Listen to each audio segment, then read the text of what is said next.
Lorsque je peins, mon esprit s'en va pour le Dolpo. Au Dolpo, tout est en mouvement. Ici, à Katmandou, ça ne bouge pas tant que ça. Tu prends le taxi comme ça. T'es assis derrière une table comme ça. Au bureau, pareil, tu comprends? Au Dolpo, c'est... Des jours, il y a du vent très fort. Beaucoup de vent dans les cheveux. Et j'adore ce mouvement. Je fais ma peinture, et comme ça, je pense à mon pays, à ma culture. Je reste ici à Katmandou, mais mon esprit voyage au Dolpo. Et quand j'arrête de peindre, je le sens, mon esprit s'est transformé.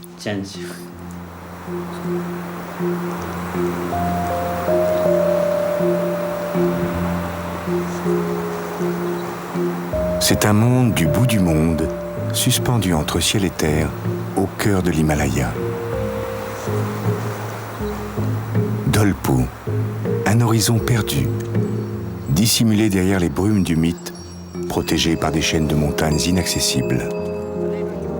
Dans ces vallées de l'oubli où aucun arbre ne pousse, ils sont quelques-uns attachés à leur montagne, à leur existence fragile.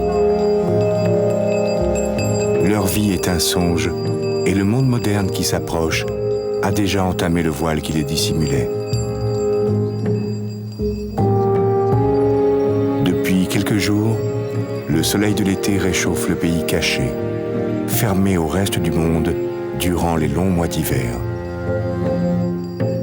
Il fait beau, les portes du Dolpo sont ouvertes et Pema Dorje rentre chez lui.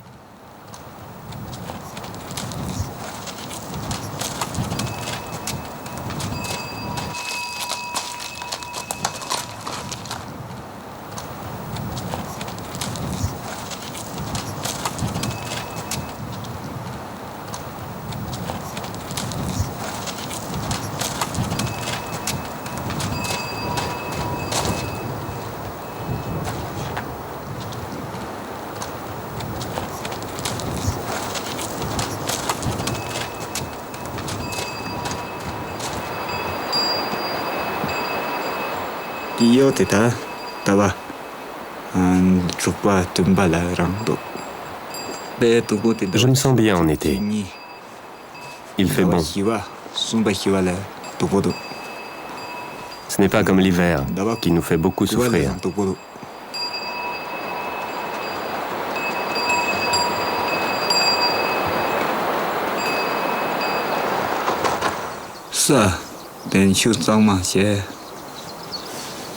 Tinkyu, mon village, est vraiment merveilleux.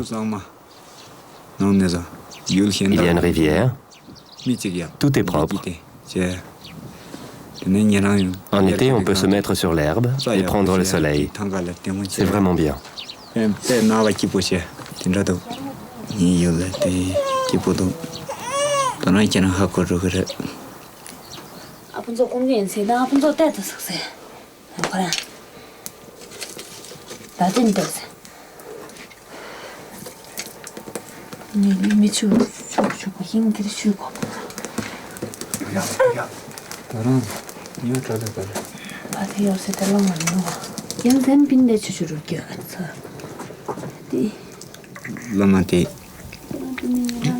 Je voudrais que mon enfant pratique notre religion.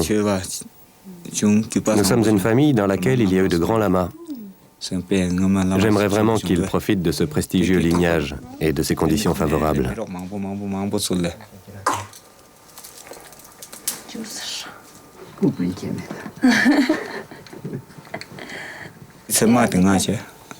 Pour moi, ça n'a pas été possible de devenir moine. Je devais m'occuper de ma famille. Pour vivre au quotidien, on doit faire des choses qui ne sont pas autorisées à un moine. Quand tu fais du commerce, ce n'est pas toujours joli. C'est difficile de suivre la voie des affaires et celle de l'éveil de l'esprit en même temps.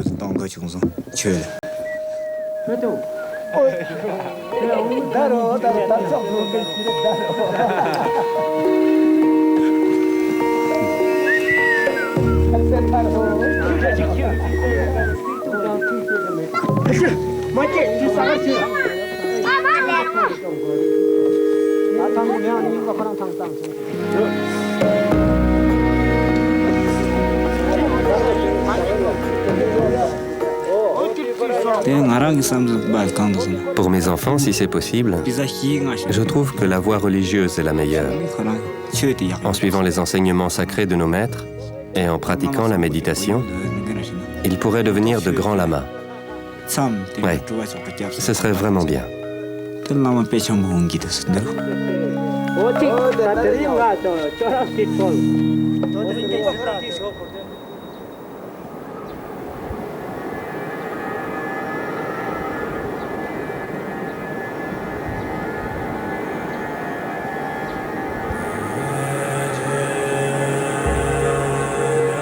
Le bouddhisme se développe dans ces montagnes sacrées au 8e siècle, quand le Tibet voisin annexe le mythique royaume du Shangshung, dont le Dolpo est une province. On rencontre encore beaucoup de Bonpo, pratiquants de l'ancienne religion, le Bön. On raconte ici que les premiers habitants du Dolpo n'étaient autres que les maîtres de cette tradition, qui dans ces montagnes trouvèrent un lieu propice pour passer de longues années à méditer et parvenir à la connaissance suprême.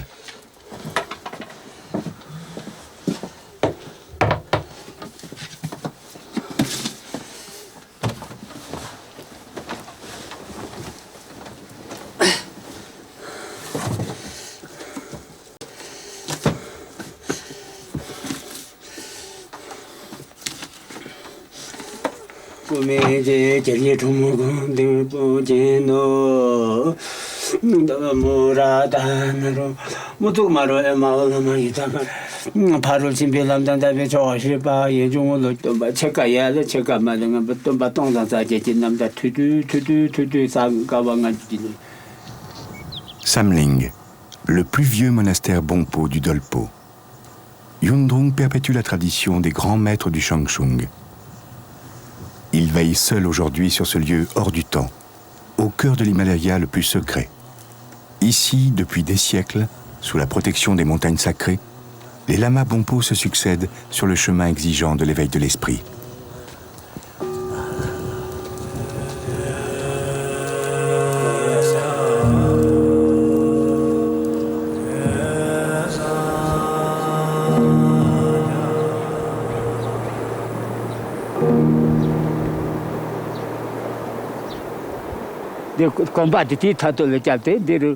On a fondé ce monastère à cet endroit parce qu'ici la montagne a une forme très spéciale.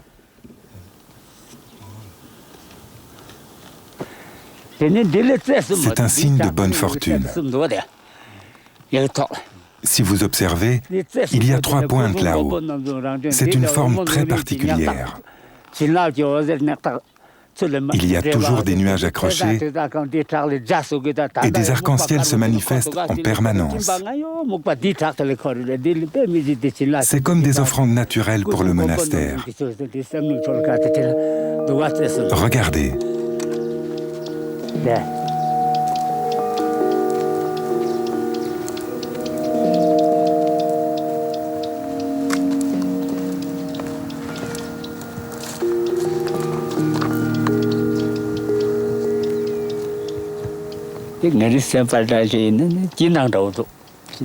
Je suis très heureux ici. Ce lieu est magique et très tranquille.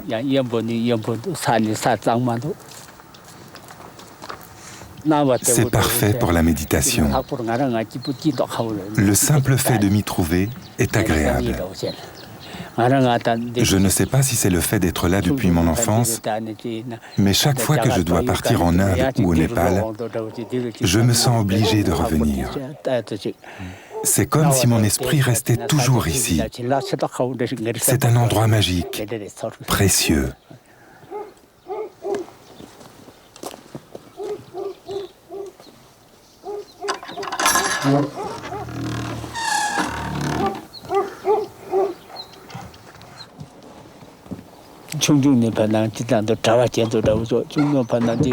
J'ai envie d'être moine depuis que je suis enfant. J'ai appris à lire les textes sacrés vers l'âge de 7 ans avec un grand maître. Plus tard, un autre lama m'a dit qu'il serait bon pour moi de devenir moine. Mon père est mort à peu près au même moment. Ma mère s'est retrouvée seule. Elle insistait pour que je me marie et m'a présenté une jeune fille.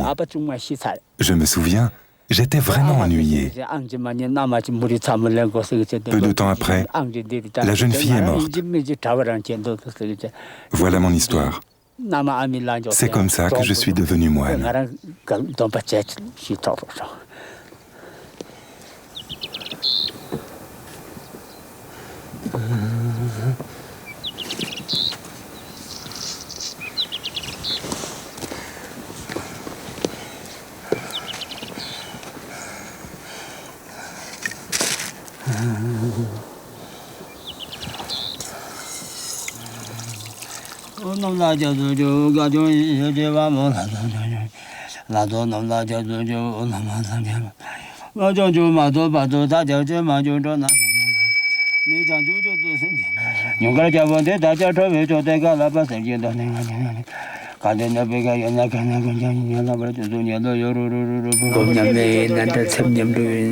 Je ne sais pas si c'est le fait de méditer, si c'est ce lieu, si c'est moi ou bien une bénédiction, mais je ne crois plus à l'aspect illusoire de ce monde.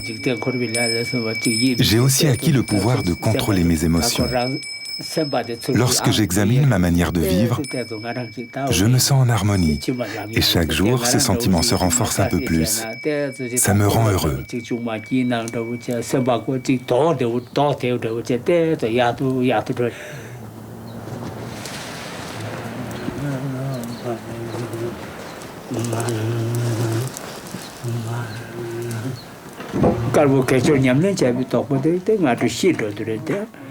Le résultat de notre comportement au cours de notre vie, nous ne l'aurons qu'après notre mort, dans la vie future. Quand on meurt, notre corps est brûlé et toutes les richesses accumulées au cours de la vie ne t'appartiennent plus. Tu ne peux rien emporter avec toi, même pas la plus insignifiante des choses. Au moment de la mort, il faut éviter que notre esprit soit anéanti en s'attachant à l'aspect matériel des choses. Au cours de notre vie, on pense à posséder plus, toujours plus. Quand tu meurs, tout ce que tu as accumulé sert à d'autres. Quand je réfléchis à ça, j'ai de moins en moins d'attachement à ce monde. Le chemin de mon existence s'éclaire et ma vie devient facile.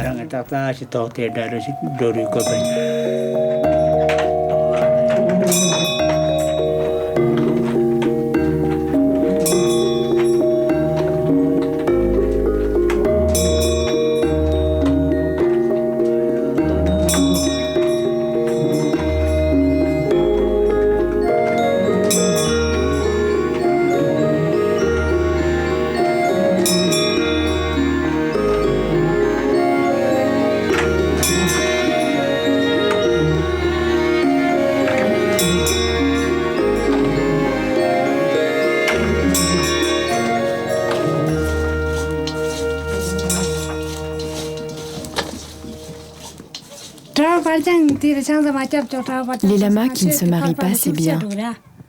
Mais après leur mort, il ne reste rien. Les lamas qui se marient, eh bien, ils ont des enfants. Et après eux, c'est toute une tradition qui continue. Voilà, c'est ce que je pense.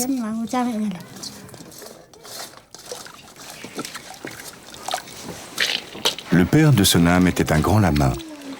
Tout le village de Tingkyu s'apprête à commémorer l'anniversaire de sa mort. La famille, les amis se sont réunis dans la maison perchée sur la montagne, qui fait aussi office de monastère.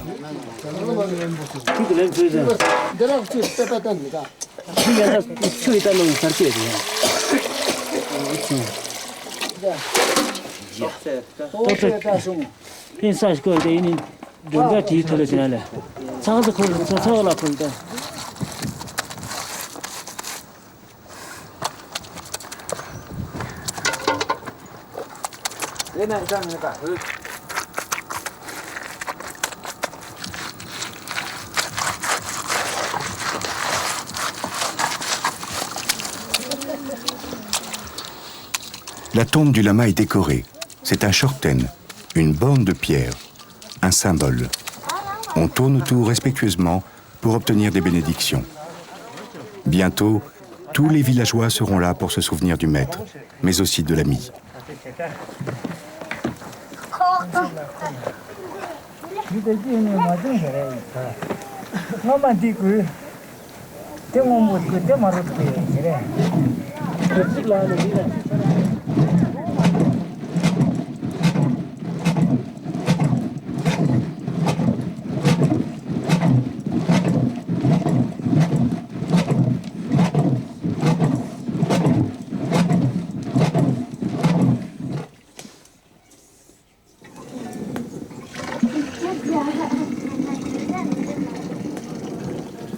C'est vraiment une belle vie.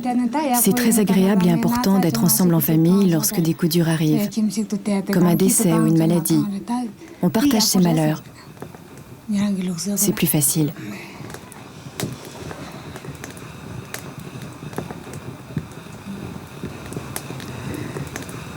Le bonheur pour moi, c'est quand il y a beaucoup de gens qui viennent à la maison pour discuter ou pour prier. J'aime faire la cuisine pour tout le monde. Boire du thé, bavarder et s'amuser. Oui, c'est très agréable.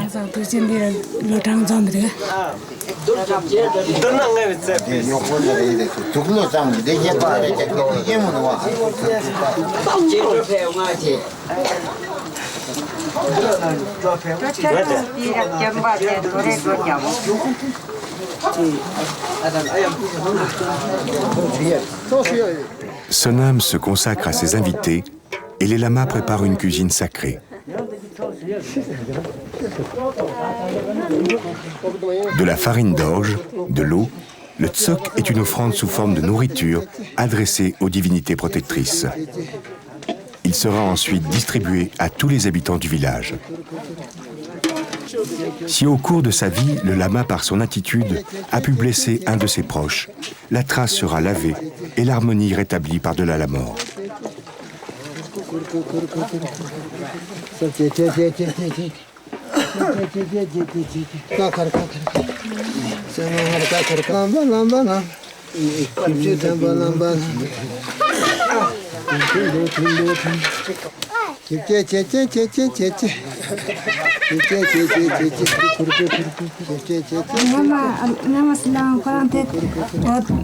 Mon père faisait beaucoup de méditation et de prière, et on pouvait le prendre pour un fou. Heureux ou triste, il ne cachait rien de ses sentiments. Mais les gens ici le respectaient beaucoup, parce qu'il avait de grands pouvoirs. Si une personne très bonne ou très mauvaise lui rendait visite, cela ne faisait aucune différence. Il leur parlait de la même manière.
J'aimerais bien que mes enfants restent attachés à notre pays, qu'ils s'occupent des champs et de nos maisons.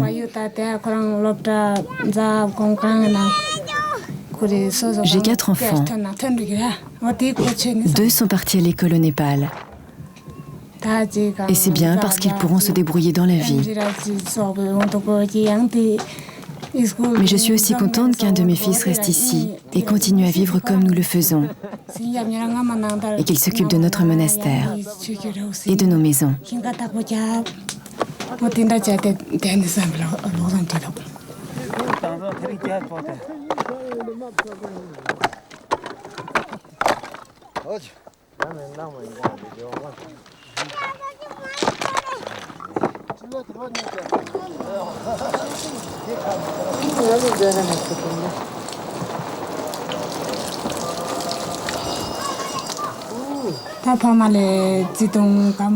Le respect des parents est également une chose très importante.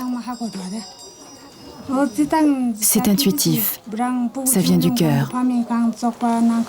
Quand on est petit, nos parents s'occupent de nous en permanence. Aujourd'hui, nous avons grandi et nos parents sont vieux. Ils ont besoin de nous et c'est à notre tour de nous occuper d'eux. Il faut les aider comme s'ils étaient des enfants.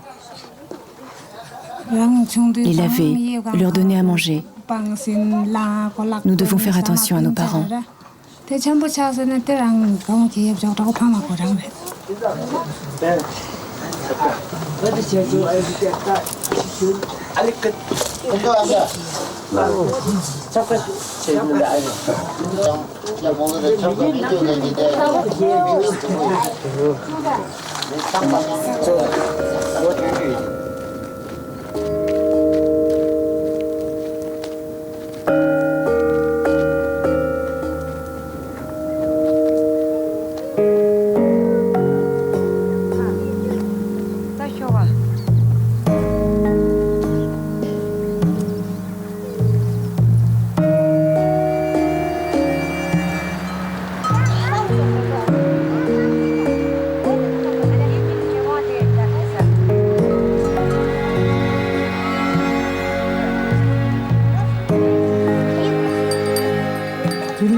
La vie au Dolpo a changé.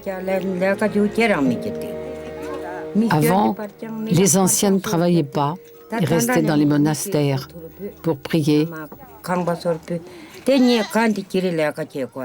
Il y avait beaucoup de jeunes pour travailler. Maintenant, ils préfèrent le commerce pour gagner plus d'argent. Alors, les anciens, on doit s'y remettre. On ne peut plus rester au monastère pour prier.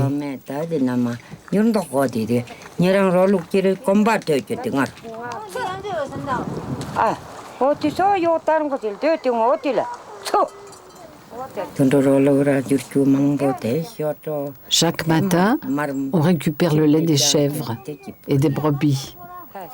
Quand on a beaucoup de lait, ça nous rend heureuses. On fait du beurre, du yaourt. Le soir, on mange ça. On partage avec les voisins. C'est bien.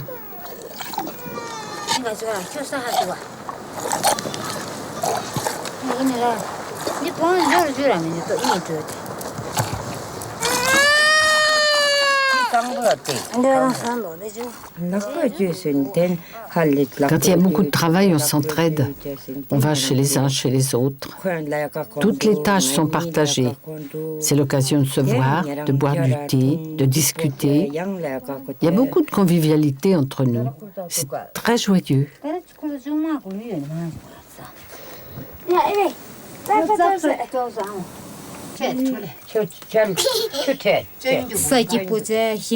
On est vraiment heureuse ici.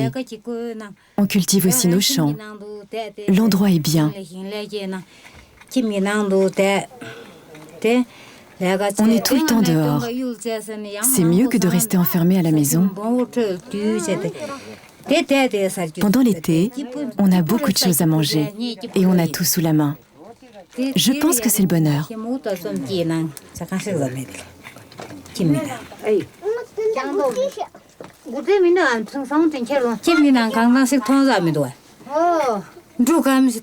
En bas, dans les villes, ce n'est pas la montagne. L'eau n'est pas toujours propre. Là-bas, quand les gens se lèvent le matin, ils ont l'esprit lourd. La personne qui nous voit pour la première fois peut nous trouver sales. Mais à l'intérieur, nous avons une grande fraîcheur et notre esprit est léger et joyeux. Il y a des gens qui sont riches et qui ont beaucoup de choses. Mais moi, franchement, je préfère être ici, au Dolpo.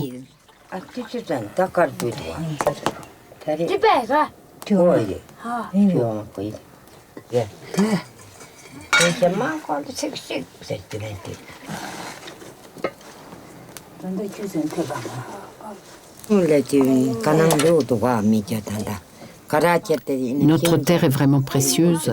Si tu travailles bien ta terre, elle te rapportera bien plus que les affaires vite faites. Si tu as un petit terrain, si tu t'en occupes bien, tu fais des canaux pour amener de l'eau, tu récoltes toute la nourriture dont tu as besoin. Le commerce, c'est éphémère. En revanche, la terre se transmet de génération en génération. La terre, tu l'as toujours.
C'est le bonheur de vivre ici dans le Dolpo.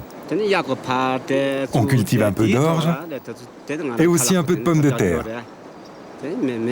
C'est tout ce qui pousse. Le reste, il faut aller le chercher ailleurs.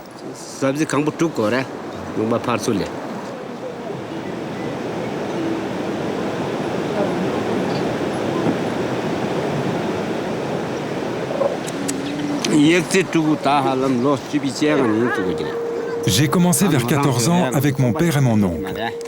J'en ai aujourd'hui 45, donc ça fait plus de 30 ans que je fais ce métier. Parfois, tout se passe à merveille. Mais pendant l'hiver, des chutes de glace peuvent tuer des yaks.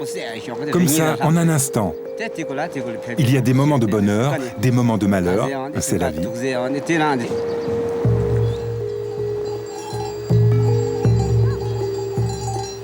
Les caravanes de yaks, depuis toujours, permettent aux gens du Dolpo de survivre pour transporter la nourriture que la terre aride ne parvient pas à donner. Avant, ils s'en allaient au Tibet chercher le sel des montagnes qui était échangé contre de l'orge dans les vallées plus au sud. Mais ce commerce traditionnel tend à disparaître. Les yaks transportent aujourd'hui des produits chinois de première nécessité que l'on trouve en abondance sur les marchés tibétains, à quelques jours de marche du Dolpo.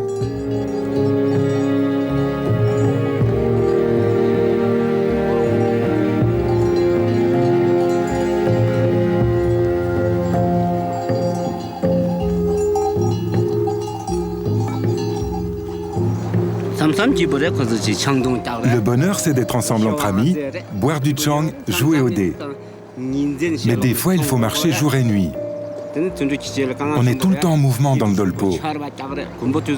Parfois, c'est vraiment dur quand il pleut fort ou l'hiver quand il neige beaucoup. On doit monter la tente et faire du feu à toute vitesse pour se réchauffer. On ne peut pas faire autrement et il faut supporter le climat. Ce n'est pas toujours facile.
Si un jour on construit des routes ici pour des camions dans le Dolpo, ah oui, ce serait vraiment bien.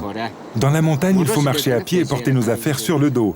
Avec un camion, la seule chose à faire, c'est s'installer dedans et c'est parti. Si dans votre pays, vous connaissez quelqu'un qui puisse nous aider et construire une route, dites-lui surtout de ne pas hésiter une seule seconde.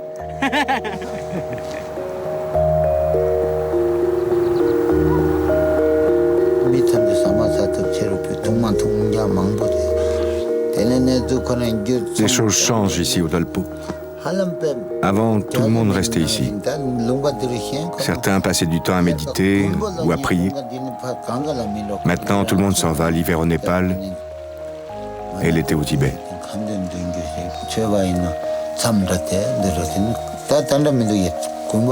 En voyant cela, je ne doute pas que tout va changer. La vie est ainsi faite.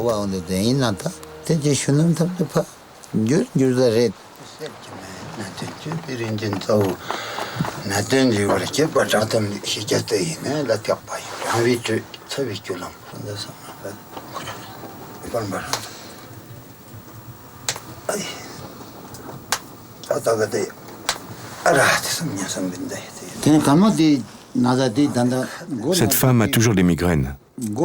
Elle voit mal, ses yeux se ferment tout seuls. Elle a l'impression d'avoir un poids sur la tête. Je lui fais sortir le sang et tout de suite elle a la sensation de se réveiller.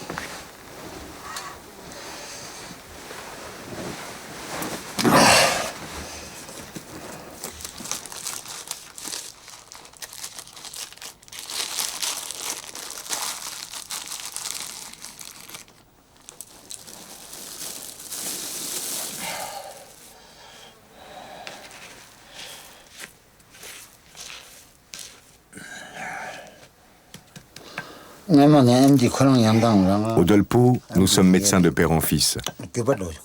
Avant moi, 5 de mes ancêtres étaient médecins, et mon fils est le 7e. Je n'ai jamais connu mon père. J'étais trop jeune quand il est mort. Je possédais tous ses livres, mais j'avais besoin d'un maître pour apprendre la médecine.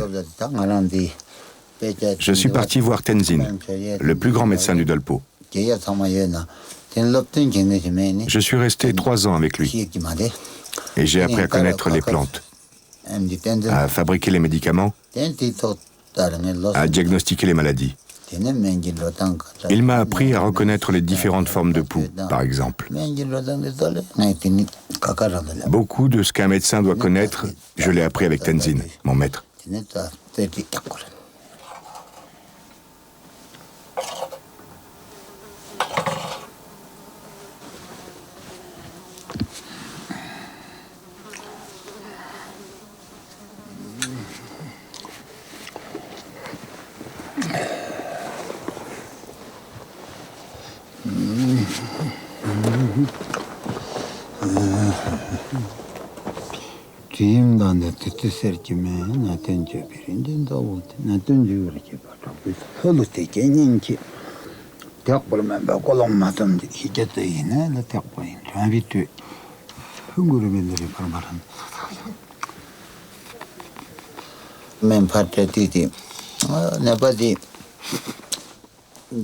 Quand on donne un médicament à une personne et qu'elle a de la fièvre, il faut imaginer que l'on est en train de lui verser de l'eau fraîche.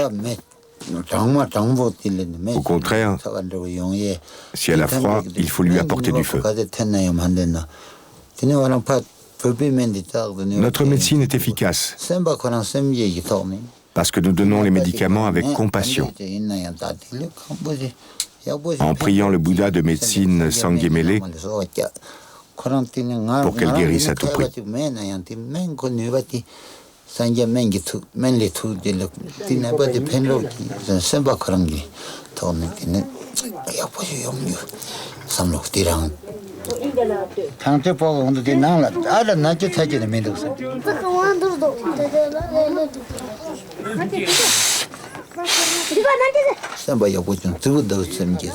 Même si, comme médecin, je n'étais pas doué, il faut quand même que le médicament révèle tout son pouvoir.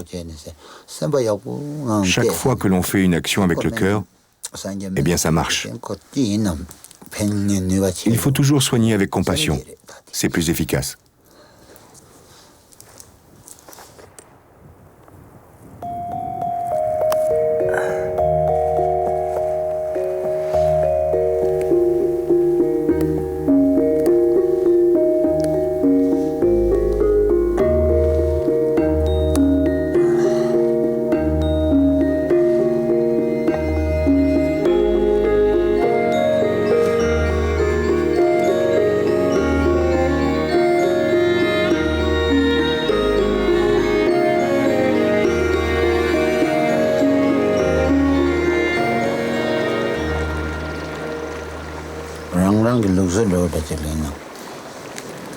Toutes les plantes sont utiles pour faire des médicaments.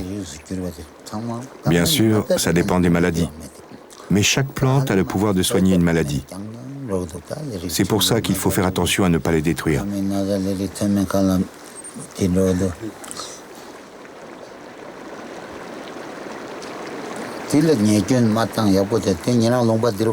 J'avais un grand maître et il avait établi une loi selon laquelle il fallait préserver les espèces vivantes. C'était une loi que tout le monde considérait ici comme fondamentale. Même pour faire des médicaments, il ne faut pas arracher les racines des plantes, au risque de les voir disparaître. Il faut respecter la vie sous toutes ses formes. C'est une loi très importante.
J'ai le sentiment de ne pas pouvoir changer grand-chose à la manière dont je vis avec ma famille.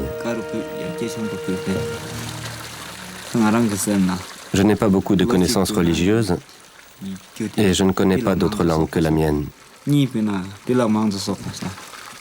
J'espère pourtant que les choses vont évoluer dans le Dolpo pour que notre vie devienne plus facile.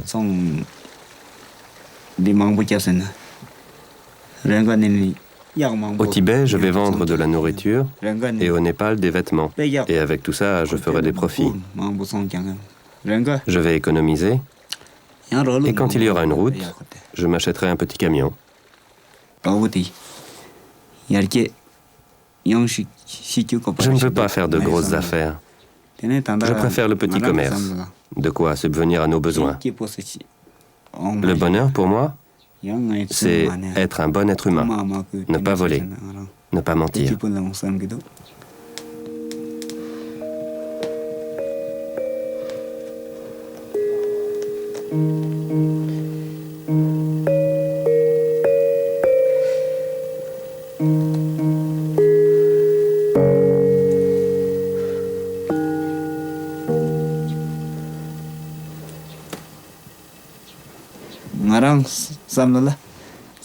J'aime les traditions du Dolpo, notre manière de vivre.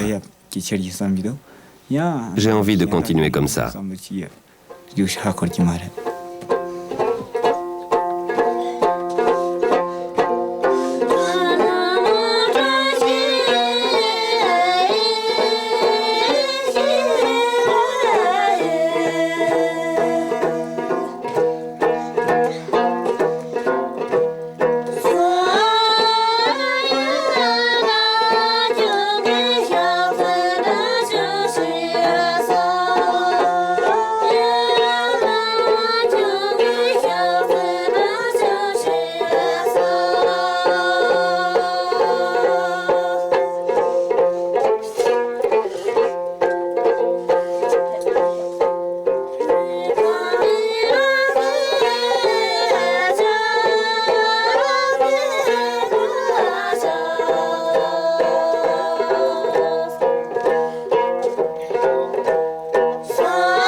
C'est une très belle culture, les femmes, tout, c'est vraiment beau.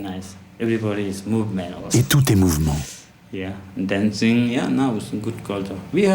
Nous avons une très très belle culture.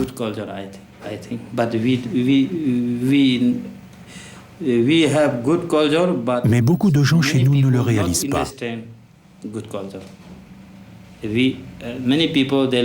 En fait, ils adorent la vie à Katmandou, ils ne connaissent plus notre culture.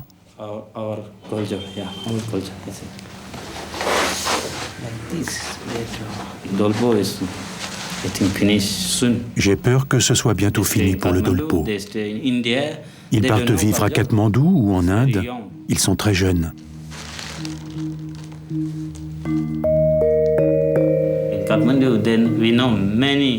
À Katmandou, nous connaissons plein de choses. Mais notre esprit n'est pas heureux.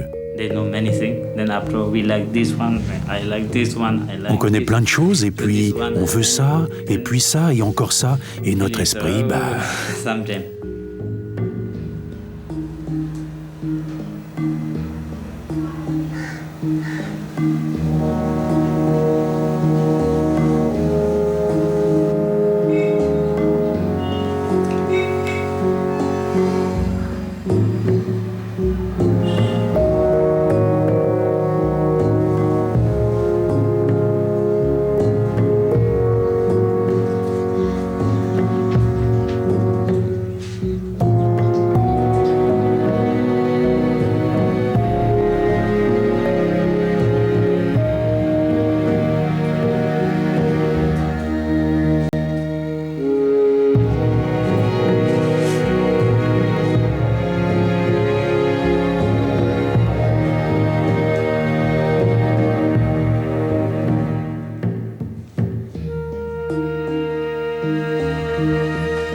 Ici, je suis comme ça.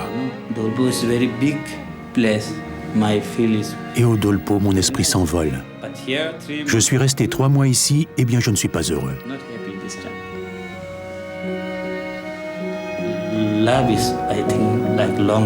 C'est comme si la vie s'étirait dans le Dolpo. Dans les villes, elle se rétrécit. Je ne sais pas, il y a peut-être des gens qui aiment la ville.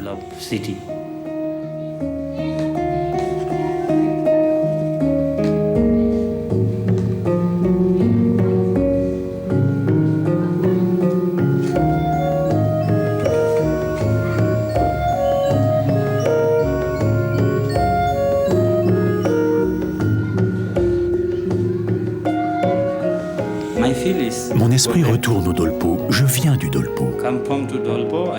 J'ai voyagé dans de nombreux pays. J'ai découvert d'autres cultures. Mais là, c'est fini. Je rentre au Dolpo.